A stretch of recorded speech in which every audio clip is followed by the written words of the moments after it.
petak jak nanggone panggonan kang asri, adem, sahdu, wis pokoke digambar niki angel tapi penake dirasakne.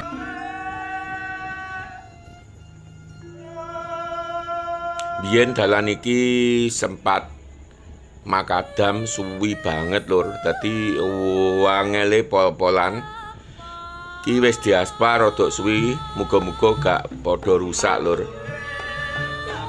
Alas pinusan kaselingan karet lur, malah pinuse wis udo akeh. Gak gawe gula ya karo tahu. Sak porsi piro isine? Sak mono-mono pun mriku mawon. Saiki sik enek tril-trilan to, Mbak. Iki dalane salah.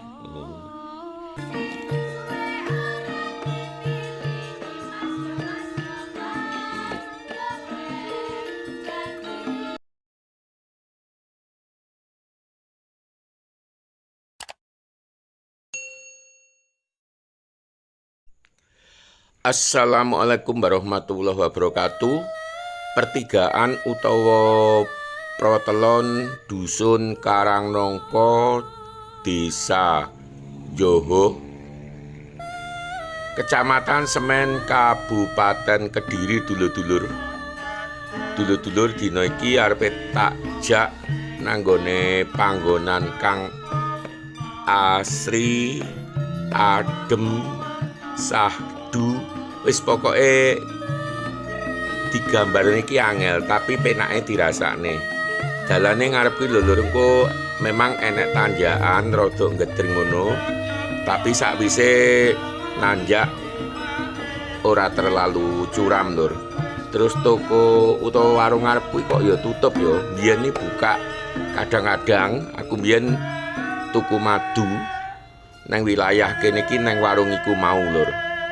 Oke lur, saiki ayo dilanjut perjalanane. Iki lho lur, sing tanjakane iki hebat banget. Behjan pokoke. Untunge ora dawa lur. Paling mau 100 meteran jarake. Tanjakan sing curam banget iki.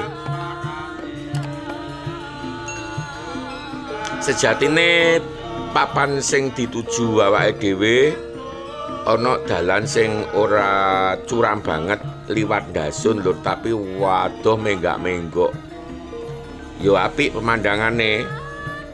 Cuman mergo iki kepepet wektune ya tak liwatne jalur sing singkat iki lur. Ki awake dhewe mlebu dusun Igir-igir. Desane padha lur, Joho, Kecamatan Semen, Kabupaten Kediri. Wilayah iki sak desa karo kawasan wisata Sumber Podang. Sejatine kene iki yo apa jenenge dalan nuju kawasan wisata. Mung saiki wis rada sepi lur. Uga salah siji base camp yen bakal mendaki puncak Gunung Wilis lur. Salah siji, soalnya nek base camp liyane nang beberapa tempat. Dusun Igir-igir, Desa Joho, Kecamatan Semen, Kabupaten Kediri. Salah siji wilayah Kabupaten Kediri kang paling pinggir, wis nek ereng-ereng Gunung Wilis. Ki sediluk maneh awake dhewe mlebu alas pinusan lur.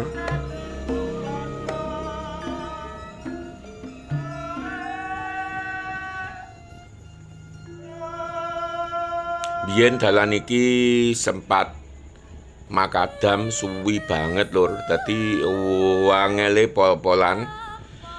Ki wis diaspal rada suwi, muga-muga gak padha rusak lur.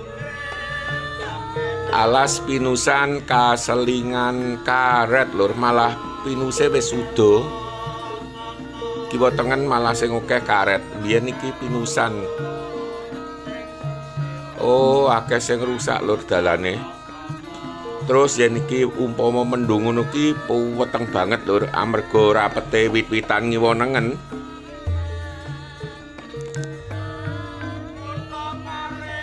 Alah, ternyata wis bolong-bolong lur, tapi yo umure rada suwi aspal iki ora setahun 2 tahun rusak ngono ora, beberapa tahun lur. Kudune yo dalan ngene iki ben awet dicor lur. Tak delok neng kampung-kampung ya wilayah apa mau desa Njoho termasuk Pagung mlebu-mlebu wis padha dicor lur. Amarga ya pancen kanggo mobilitas penduduk. Sejatine iki uga amarga pancen akeh wong sekitar kene sing menyang alas golek pakan utawa nggarap tegalan lur. Contone ngarep iki. Oh iya, lah kae koyoke nek bocah-bocah bareng ndaki gunung lur, wis mudhun.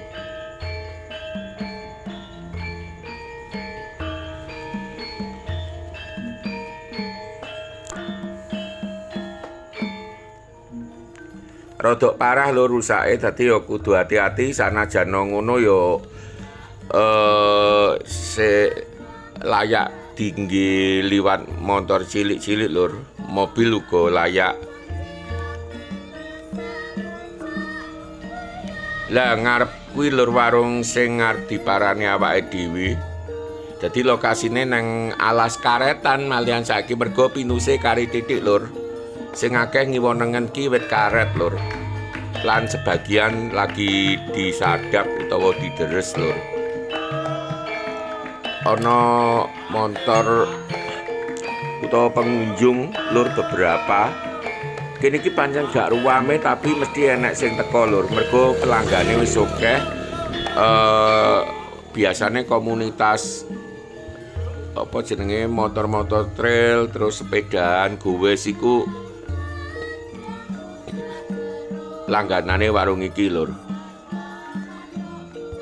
Termasuk aku sanajan rene yo gak sering-sering. Mergo pancen dalane koyok ngono kuwi lur, enek ngederi terus nggone gak begitu rame tapi jane nggih ngedem pikiran enak lur iki. Ayo saiki pesen kopi lur. Kene iki istimewane tahune digoreng langsung lur dadi anget.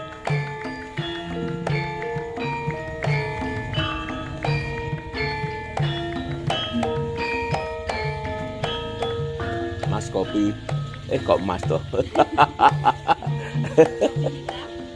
Gak gawe gula ya, karo tahu. Sak porsi piro isine?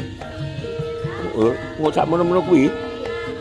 Separuh ae ya, ganteng. Kopi hitam tanpa gula.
Mriko Mbak sing ngombo niku lho.